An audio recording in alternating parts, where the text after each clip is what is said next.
এই বছরে সরস্বতী পুজোর দিনই ছিল আমার দাদার জন্মদিন। পুরো দিনটা কীভাবে কাটালাম চলো আজ সেটাই তোমাদের সাথে শেয়ার করি। সকাল সকাল ঘুম থেকে উঠেই তো আমি মেজোমাদের বাড়ি চলে গিয়েছিলাম, কারণ মেজোমার হাতের গোটা সেদ্ধ খেতে আমি ভীষণ ভালোবাসি। আর খাওয়ার পরেই দেখলাম আমাদের বাড়ির গোপালটাও এখানে রেডি হয়ে নিয়েছে, আর মা তো দাদাকে দেখলাম মিষ্টি খেতে দিয়েছে। আর এখানে আমি দেখতেই পাচ্ছ একদম সাদা ভূতের মতো করে মেকআপ করে নিয়েছি, লিপস্টিকটা লাগাইনি।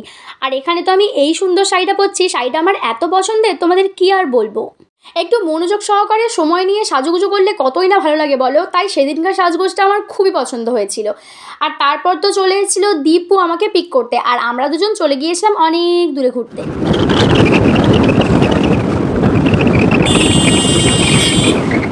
আমাদের বাড়ি থেকে বেশ কিছুটা দূরে আছে বনমালীপুর, আর সেখানেই আছে এই মন্দিরটা। তাই ও ঠিক করেছিল যে এই মন্দিরটাতেই যাবে, আমিও তাই তাতেই সহমত পোষণ করেছিলাম। যাওয়ার পর তো আমি একটু ভয় পেয়ে গিয়েছিলাম, কারণ এত ভিড় লাগছিল বাইরে থেকে তোমাদের কি বলবো। কিন্তু ভিতরের মন্দিরটা যেহেতু অনেকটাই বড় এরিয়া নিয়ে, তাই ভিতরে ঢোকার পর তেমন একটা ভিড় বলে মনে হয়নি। মন্দিরে তো ঘুরে এসেছি, কিন্তু এই ঠাকুরটা যে কী ঠাকুর সেটা আমি ওখানে গিয়েও বুঝতে পারিনি, এখনও বুঝতে পারিনি।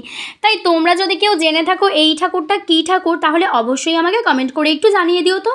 ভগবানকে দর্শন করে প্রণাম করার পরেই আমরা মন্দির চত্বরে ঘুরে বেড়াচ্ছিলাম, তার মধ্যেই তো একটু বসে বসে আবার অনেকক্ষণ ধরে গল্পও করে ফেলেছিলাম।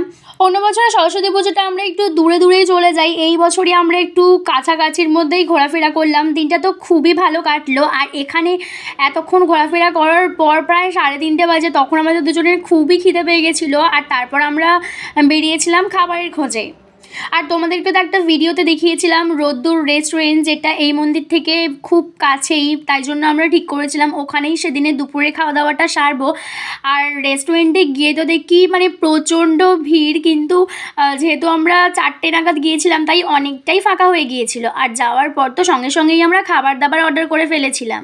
এখানে খাবারের মেনুতে ছিল মিক্সড রাইস, সাথে চিকেন বাটার মশলা, তারপর নান আর কোল্ড ড্রিঙ্কস।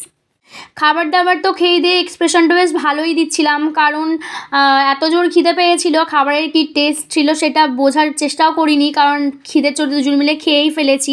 আর এখানে দেখতেই পাচ্ছ খাওয়া দাওয়ার পরে আমরা বেরিয়ে পড়েছিলাম বাড়ির উদ্দেশ্যে, কিন্তু তখনও ছিল বিকাল বিকাল, তাই দীপু বলছিল যে এক্ষুনি বাড়ি যেতে ইচ্ছা করছে না। তারপর আমরা ঠিক করলাম যে কোথায় যাওয়া যায়। মধ্যখান থেকে তো মাঝ রাস্তা দিয়ে দাদাকে ফোন করলাম যে ওরা কোথায় ঘুরতে বেরিয়েছে। তার থেকে শুনতে পেলাম ওরা হনুমান মন্দিরে আছে, তাই আমরা দুজন ওদের সাথেও মিট করে ফেললাম। আর এখানে তো দেখতেই পাচ্ছ মন্দিরে তো ভীষণ ভিড় ছিল, অবশ্য ভিড়টা থাকা স্বাভাবিক। এখানে অনেকক্ষণ সময় কাটানোর পরেই তারপর সবাই মিলে চলে এলাম বাড়িতে, আর দীপু চলে গেল দীপুর বাড়িতে। আর তোমাদের তো ভিডিওর প্রথমেই বললাম সেদিন ছিল দাদার জন্মদিন, তাই বাড়িতে ছোট্টখাট্টো একটা সেলিব্রেট হবে না সেটা কিভাবে হয় বলো। আর তার আগের দিন রাত 2টো পর্যন্ত আমি দাদার জন্য কেক বানিয়েছিলাম, কারণ প্রচণ্ড বিজি ছিলাম। এই বছর যেহেতু 2 দিন সরস্বতী পুজো ছিল, আর তোমরা ভিডিওতে দেখেইছো আগের দিন ভাইয়ের বাড়িতে গিয়েছিলাম। এটা নিচু করে তোল, এটা নিচু করে তোল। হ্যাঁ, happy birthday to you, happy birthday to you, happy birthday dear দাদা।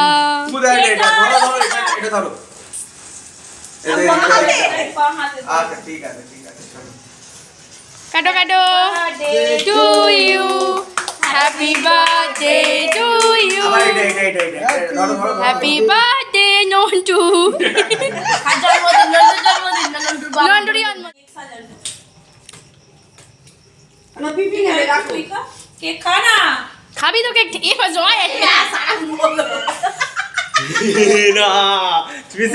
না বাবা, আমি করেছি, ও তো করেছে। ওকে দেখি, নন্টু দেখি, নন্টু দেখি।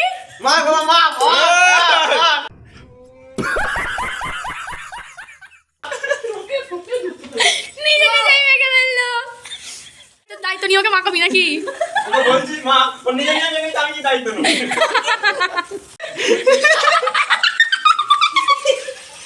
দেখি নন্টু মুখটা।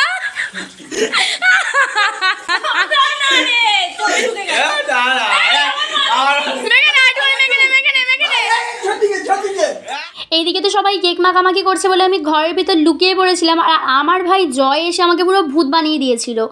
আর তারপর তো নন্টু আবার সেই ভূতটাকে আবার পরিষ্কার করছিল, সেটা দেখে তো সবারই খুব মজা লেগেছিল। যাই হোক, আজকের ভিডিওটাতে এতটুকুই। তোমাদের আজকের ভিডিওটা কেমন লাগলো অবশ্যই জানিও, আর আমার তো দিনটা খুব ভালো কেটেছে, তোমাদের কেমন লেগেছে সেটাও জানিও। বাই।